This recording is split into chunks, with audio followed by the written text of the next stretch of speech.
Now I will discuss a program written to work with date, time and calendar. Python provides several functions for date and time access and conversions. The date time module allows manipulating date and time in several ways. In the program shown below, date time is the module and date is the class. So here I am using date time module and here the date is the class.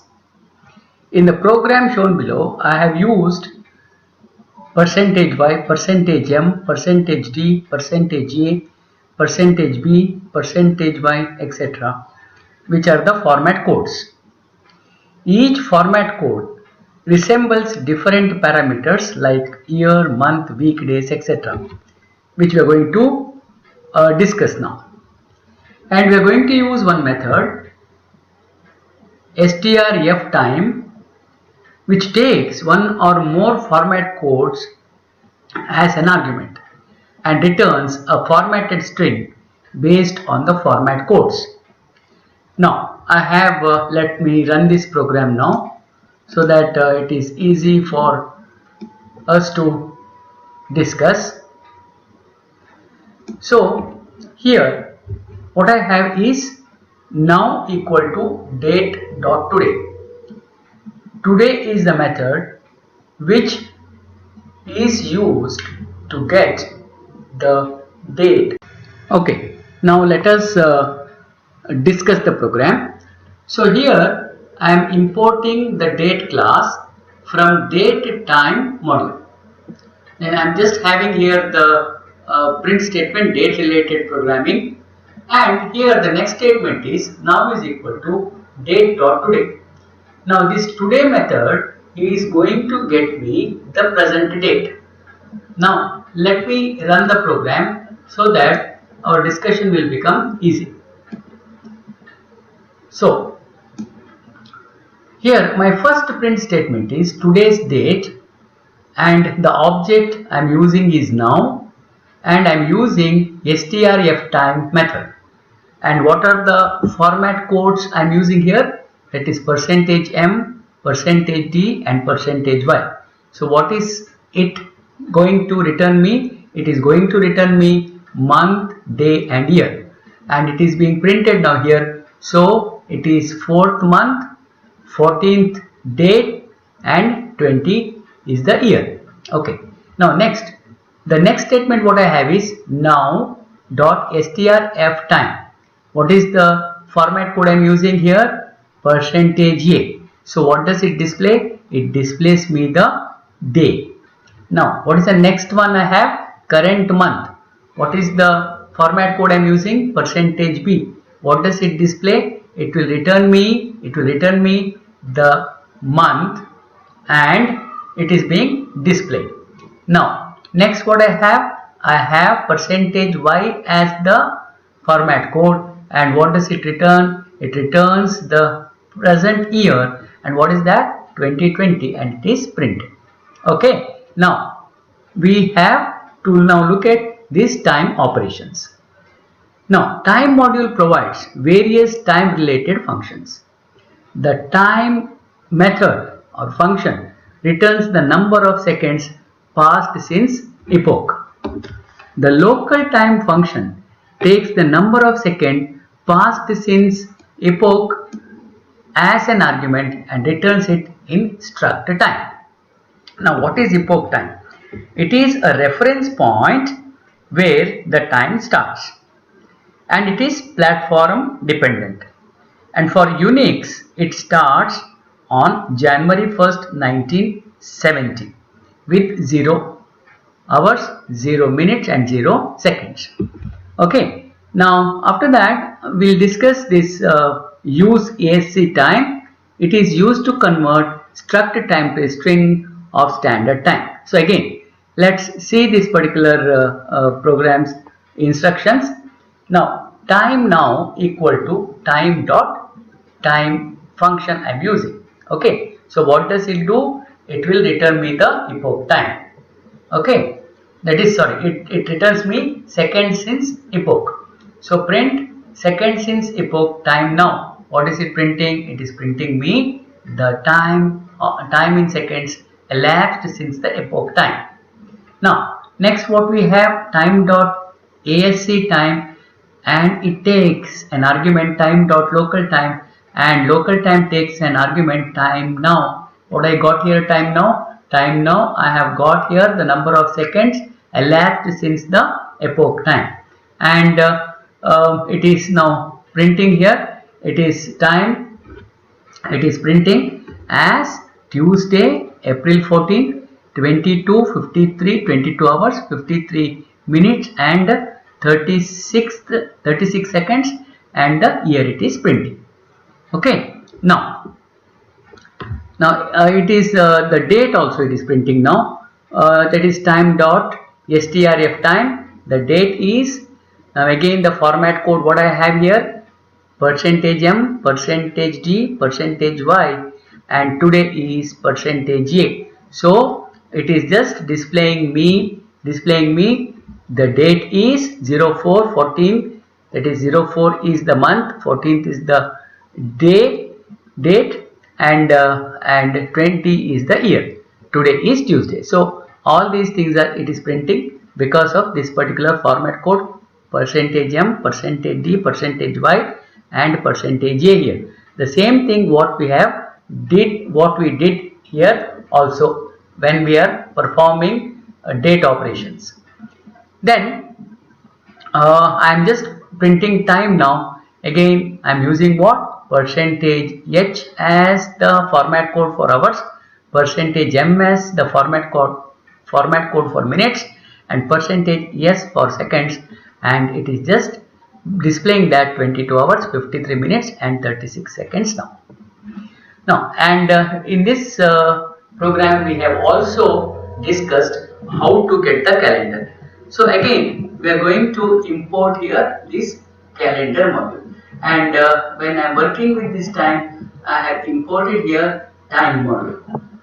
Now here CALN, CALN is equal to calendar.month, and here what we are giving the year and the month number. So now I want the calendar of April, so I am executing this statement, and later I am printing it with print CALN. So you can just look at this, the calendar is printed. So in this program I have discussed the date operation, time operation, and calendar operation. Now let us discuss range function. Why is range function used? Sequence of numbers can be generated using range function. For example, range 13 will generate numbers from 0 to 12, that is 13 numbers. We can also define start, stop, and step size as range, and the parameters as start, stop, and step size. Of course, we are discussing it in this particular following program. Step size by default is 1 if not provided. This function does not store all the values in memory, it would be inefficient. So it remembers start, stop, and step size and generates the next number on the go. To output all the items, we can use the function list. So we'll see this program for which I am executing this program. So the first one, print range. Okay, so print range, so it prints 0 and 13. Output, so it prints, what is the starting one? Starting is 0. What is the last number? How many numbers it want to print? 13 numbers, so 0 to 12. So here I want to list that numbers. So what do? Print list range of 13. So it is printing, you can see 0 to 12 numbers. 0 to 12. So totally 13 numbers. Next, again print list of range of 13, 21. It starts at 13 and ends at 20. The last one, what we have given here, the starting number is 13, the last number is 21. What is the step size? Step size is 2. So first number is 13, adds 2 to that 15, adds 2 to that 17, adds 2 to that 19, and it stops there.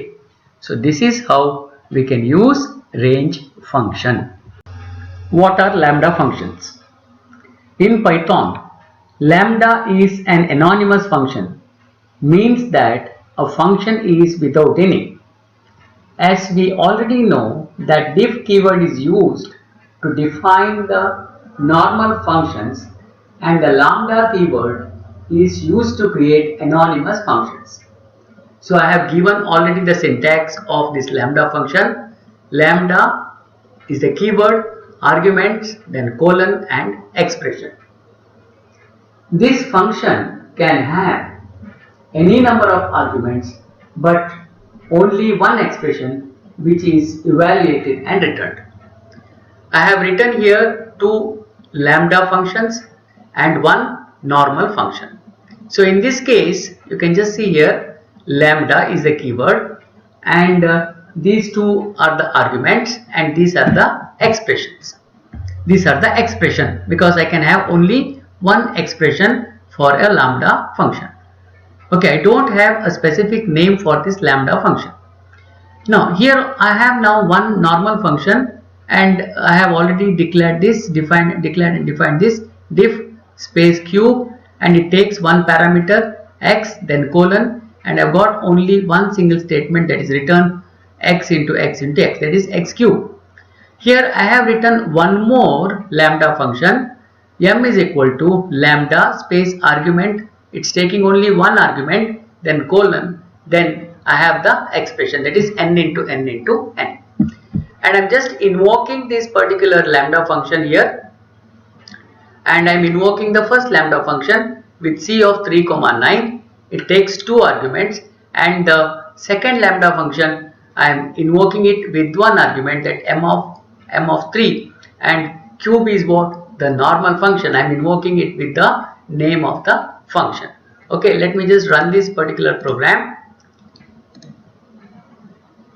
See here, so the first one, invoking lambda function, the first one is invoked, that is it is adding two values 3 and 9, so it is displaying 12.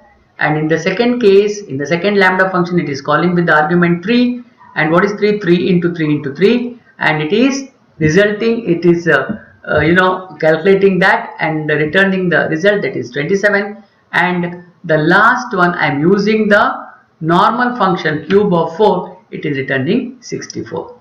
So these lambda functions are anonymous functions without any names. We have already discussed list, and we have used two of the methods which can be used with lists. So one is append and another is insert. There are few other methods also, like clear, which removes all elements from the list, copy, returns copy of the list, count, returns the number of elements with the specified value, extend, add element of a list to the end of the current list, index, returns the index of the first element with the specified value, and as I said, insert we have already discussed, adds an element at the specified position, pop, removes an element at the specified position, removes the first item with the specified value, reverses the order of the list, and sorts the list.